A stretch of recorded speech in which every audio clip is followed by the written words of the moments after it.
The latest news every hour. Almost 700 people were at the Argyle House for a prom night event last Wednesday, where at least 2 people were infectious with COVID. A third man has been charged in relation to the fatal shooting of a woman in Stockton earlier this year. The Environment Protection Authority issued the power station operator Delta Electricity with a licence that cuts emissions by more than a third. A Newcastle Knights player has tested positive to COVID-19. Keeping you informed. This is ABC Newcastle. Lisa from Maury's story. You can find more Haywire stories at the ABC Haywire website. It is now time for the news. It's 7:30. Should we?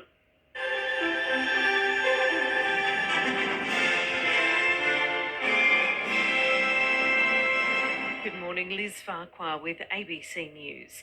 Business New South Wales says some restaurants and bars will fold if support measures aren't brought back as foot traffic disappears during the Omicron outbreak. Tony Ibrahim reports. Business New South Wales wants the state government to reintroduce JobSaver payments and to extend programs including the stock guarantee and commercial rent relief.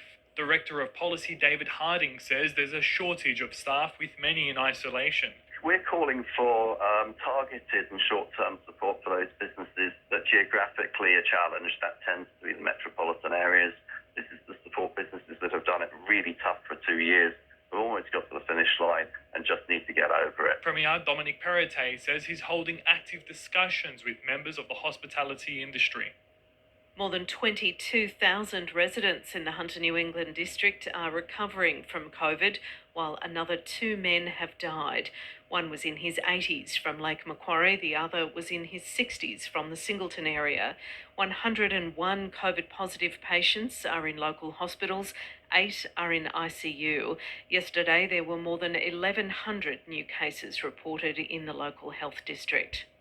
A Newcastle pharmacist says there's industry-wide confusion on how they'll be able to administer the free rapid antigen test kits to those who are eligible. The federal government last week announced it'll provide up to 10 free tests to concession card holders. James Reid, who operates a pharmacy in Newcastle West, says not only are his staff fielding hundreds of calls every day from people looking for the tests, there's no system in place for pharmacists to recoup costs. We have no idea how that process is going to work. So how do we get paid? Because we have to order them through wholesale, so we pay for them in advance. How do we get reimbursed? There's no system in place at the moment. Food charity Oz Harvest is asking the state government for support to continue delivering to those in need, with COVID leading to a shortage of their usual volunteers. The charity says it's also facing issues with accessing food from short-supplied supermarkets. Sarah Flummersfield from Oz Harvest says it could see vulnerable people go without. Fundamentally, this is a crisis of people. If you don't have the people to operate your charity or your food organisation or your fruit and veg shop, then you're going to be in trouble. I think the one silver lining here is the isolation period is only 7 days now. The National Farmers Federation says it's satisfying to see land earmarked for coal mining in the Liverpool Plains back in the hands of locals. 12 of the region's farmers and 1 corporate entity have bought back more than 16,000 hectares of land from Chinese mining giant Shenhua. The owners plan to use the land for sheep, cattle and crop production. Local farmer and president of the Federation, Fiona Simpson, says it's a great bookend to the decade-long battle to prevent the mine going ahead. To see this land back in the hands of some of our local farmers who fought so hard to ensure that this land is for agricultural production and was preserved and maintained for agricultural production, it is very much a closing the loop. The newly elected Mayor of Upper Hunter Shire says a collaborative relationship amongst councillors will be critical to achieving positive outcomes for ratepayers.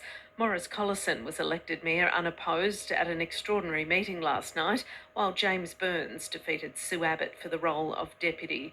Mr Collison says he'll try to unite the various factions within council. We've just got to get on the page of working together, and it's going to be better now with the 9 councillors on board. We can have a bigger and open discussion. You've got to have open debate in council and be able to walk out and go and have a meal or get together and get on with life. Singleton residents are being warned to prepare for reduced services as the Omicron wave impacts council staff levels. General Manager Jason Linane says despite efforts to avoid contact between crews and the use of PPE, a number of staff have been forced into isolation. Mr Linane says plans are in place to keep critical services running, but residents need to be patient. Things like our waste management facility, we don't have an abundance of staff running those sites. We do run a lean operation. That could then have some implication in terms of that site being open. The thing that gives me the most amount of concern is our water and sewer services, because they're the things that are absolutely mission critical to our community. The Hunters weather today, partly cloudy, a medium chance of showers and a possible severe thunderstorm later today. 30 the top for Newcastle, Maitland and Scone, expecting tops of 33 degrees. ABC News. Amelia Bernasconi on ABC New South Wales. ABC New South Wales.